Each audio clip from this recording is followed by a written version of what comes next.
मित्रहो, मागच्या व्हिडिओमध्ये मी तुम्हाला ट्रिग्नोमेट्रीचे बेसिक फॉर्म्युले शिकवले होते.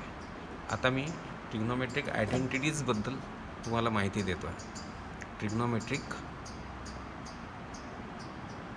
आणि ह्या ट्रिग्नोमेट्रिक आयडेंटिटीज जे आहेत ह्या खूप महत्त्वाच्या आहेत. तुमच्या ह्या पाठ असले पाहिजे. एक काय असतं तुम्हाला सांगितलं त्या दिवशी मी साईन आणि कोसेक हे एखाद्या अँगलचा साईन रेशो आणि कोसेक रेशो हे एकमेकांचे रेसिप्रोकल असतात. म्हणजे समजा साईन रेशो असेल A/B तर मग कोसेक असेल B/A. हे एकमेकांचे रेसिप्रोकल असतात. तर आता मी फॉर्म्युला देतो तुम्हाला. रेसिप्रोकल म्हणजे साईन थीटा समजा इक्वल टू 1/, एक काम करू आपण, बेसिक फॉर्म्युला देतो मी तुम्हाला. रेसिप्रोकल असणे म्हणजे काय याचा अर्थ समजावून सांगतो मी पहिले तुम्हाला. जर A आणि B हे एकमेकांच्या दोन संख्या आहेत, हे एकमेकांच्या रेसिप्रोकल आहे, म्हणजे यांचा प्रॉडक्ट जो असतो हा 1 असतो. एखादा अँगल थीटा असेल राईट अँगल ट्रायंगलचा, if theta is the angle of acute angle of right angle triangle, then जर थीटा जर राईट अँगल ट्रायंगलचा ॲक्यूट अँगल असेल तर त्या थीटासाठी साईन रेशो आणि कोसेक रेशो हे एकमेकांचे रेसिप्रोकल असतात. म्हणजे त्यांचा प्रॉडक्ट जो आहे, त्यांचा गुणाकार जो आहे तो 1 असतो. तसेच रेसिप्रोकल असतात कॉस आणि कोसेक, कॉस आणि सेक. म्हणजे एखाद्या अँगलचा कॉस रेशो आणि त्याच अँगलचा सेक रेशो यांचा प्रॉडक्ट जो आहे रेसिप्रोकल असणे म्हणजे काय, मॅथमॅटिक्समध्ये दोन संख्या एकमेकांच्या रेसिप्रोकल आहेत म्हणजे त्यांचा प्रॉडक्ट जो असतो तो 1 असतो. जसं मी आत्ता तुम्हाला दाखवलं, A आणि B एकमेकांच्या रेसिप्रोकल असतील तर A आणि Bचा प्रॉडक्ट जो आहे हा 1 असेल. जसं आता 2/3चा रेसिप्रोकल आहे उलटा म्हणजे 3/2. हे पण यांचं प्रॉडक्ट 1 येतो. 3चा रेसिप्रोकल असतो, 3ला उलटा करायचं, 3 म्हणजे 3/1 तर हा 1/3. हे पण यांचं प्रॉडक्ट 1 असतो. रेसिप्रोकल असणे मॅथमॅटिक्समध्ये म्हणजे ज्यांचा प्रॉडक्ट जो आहे तो 1 असतो. तर इथे मी आता ट्रिग्नोमेट्रिक आयडेंटिटीज सांगतो आहे तुम्हाला की if theta is an acute angle of right angle triangle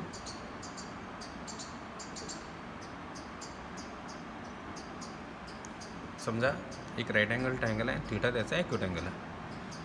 आता तुम्हाला सांगितलं होतं मी जे रेशोज असतात ट्रिग्नोमेट्रिक रेशोज ते राईट अँगल ट्रायंगलमध्ये असतात आणि कोणासाठी असतात, ॲक्यूट अँगलसाठी. आणि मी थीटा अँगल घेतला ॲक्यूट अँगल, तर थीटासाठी साईन रेशो आणि थीटासाठी कोसेक रेशो असे दोन रेशो तुम्ही काढाल तर ते एकमेकांचे रेसिप्रोकल असतात म्हणजे त्यांचा प्रॉडक्ट 1 असतो.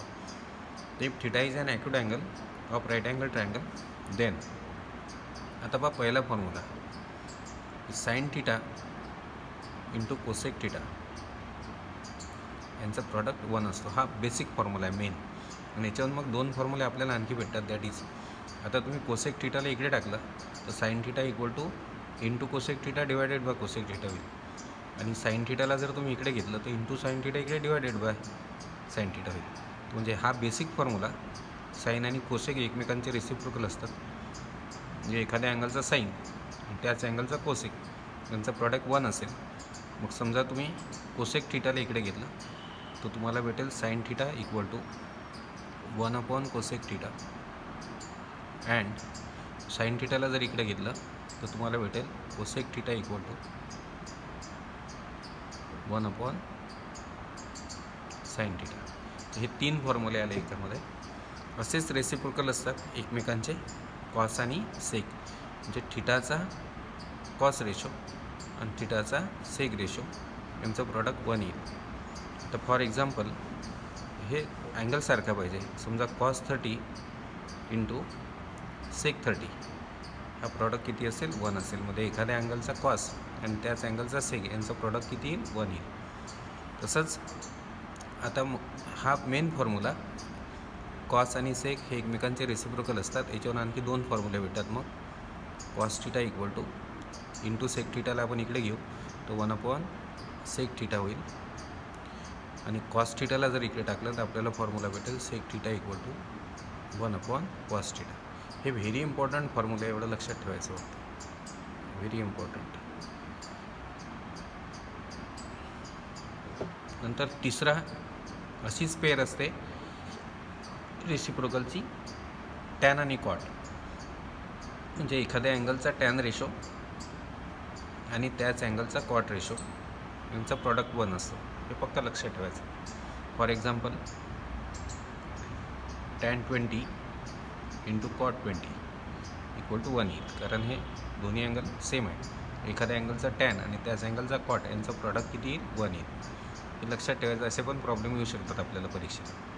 मग कॉटला जर इकडे टाकलं तर मला भेटेल tan theta equal to into cot theta इकडे घ्या म्हणजे 1/कॉट थिटा, आणि टॅन थिटाला इकडे घेतलं तर आपल्याला भेटेल कॉट थिटा इक्वल टू 1/टॅन थिटा.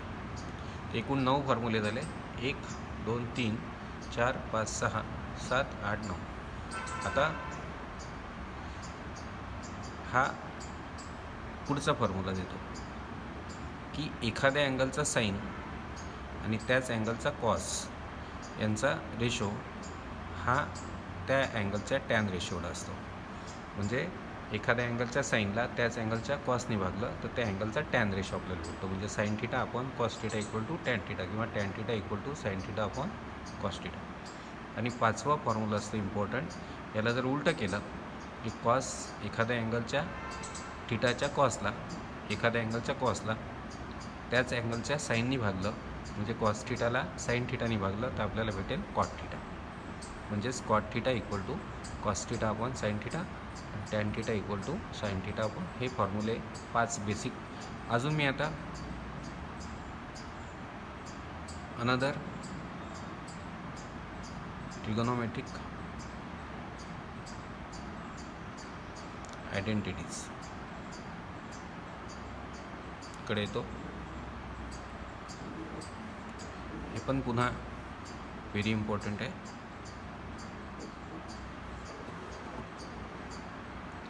पहिला आहे की साइन स्क्वेअर थिटा म्हणजे एखाद्या अँगलच्या साईनचा स्क्वेअर आणि त्याच अँगलच्या कॉसचा स्क्वेअर.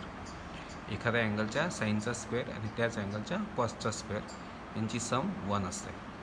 मग याच्यावरून तुम्हाला आणखी 2 फॉर्म्युले भेटतात. म्हणजे पहा, एखाद्या अँगलचा साइन स्क्वेअर आणि त्याच अँगलचा कॉस स्क्वेअर यांची सम जी असते ती 1 असते. याच्यावरून 2 फॉर्म्युले भेटतात.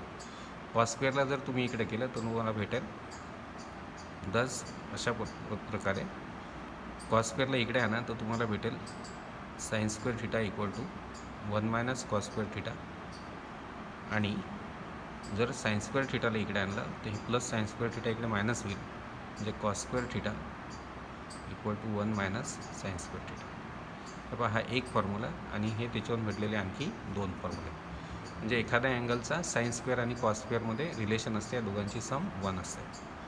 आता जसं एखाद्या अँगलच्या साइन स्क्वेअर आणि कॉस स्क्वेअरची सम 1 असते, तसं जसं साइन आणि कॉसमध्ये रिलेशन आहे तसंच रिलेशन असतं टॅन आणि सेगमध्ये. एखाद्या अँगलचा टॅन स्क्वेअर जो असतो, एखाद्या अँगलचा टॅनचा जो स्क्वेअर असतो, इथे टॅन आणि सेगमध्ये महत्त्वाचा जो रेशो आहे तो सेग रेशो आहे. टॅन आणि सेगच्या स्क्वेअरमध्ये रिलेशन असते आणि महत्त्वाचा रेशो असतो सेग स्क्वेअर. सेग स्क्वेअर हा टॅन स्क्वेअरपेक्षा 1 ने मोठा असतो. म्हणजे फॉर्म्युला आहे sec square theta equal to 1 + tan square theta.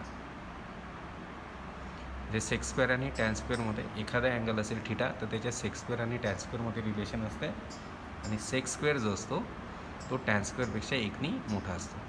आता याच्यावरून मला हा टॅन स्क्वेअर जर मी इकडे घेतलं तर दॅट इज हा मेन फॉर्म्युला की sec square theta equal to 1 + tan square. Tan square थिटामध्ये 1 मिळवला तर सेक स्क्वेअर थिटा बनतो. जे सेक स्क्वेअर आणि टॅन स्क्वेअरमध्ये रिलेशन असते, सेक स्क्वेअर हा 1 ने मोठा असतो टॅन स्क्वेअरपेक्षा.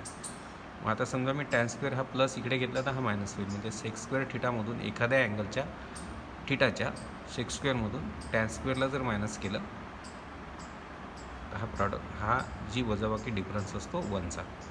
आणि आणखी एक फॉर्म्युला भेटतो. मग समजा या 1ला तुम्ही इकडे घेतलं म्हणजे sec square tan square theta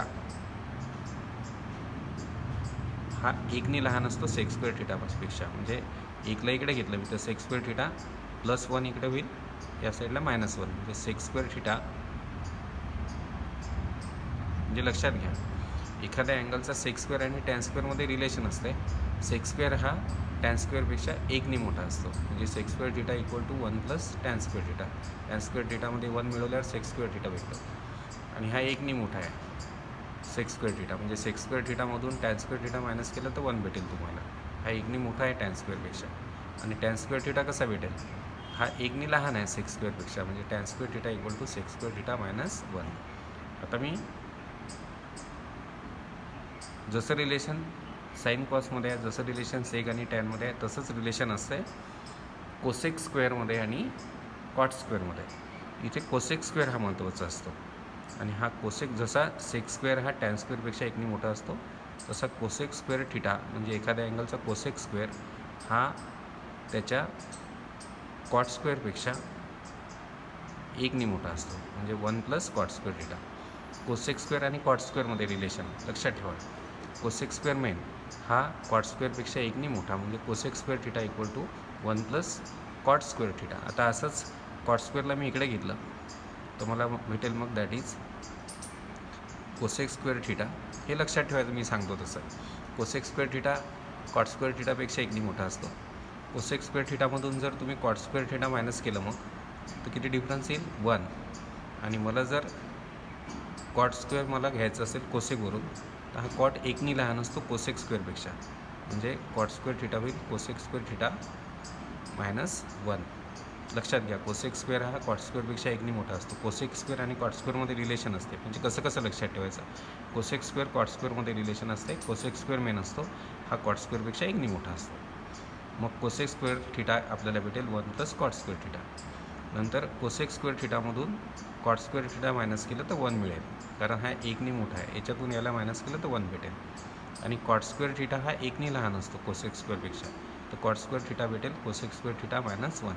हे एवढे जे फॉर्म्युले दिले मी, हे फॉर्म्युले हे सगळे इम्पॉर्टंट आयडेंटिटीज आहेत. आयडेंटिटीज म्हणजे फॉर्म्युले आहेत. हे तुम्ही लिहून घ्या, पाठांतर करा. म्हणजे मी याच्यावरचे एक्झाम्पल्स पुढच्या व्हिडिओमध्ये घेऊ शकेल. आणि हे फॉर्म्युले पाठ असतील तर ते एक्झाम्पल्स तुम्हाला अतिशय सोपे जातील.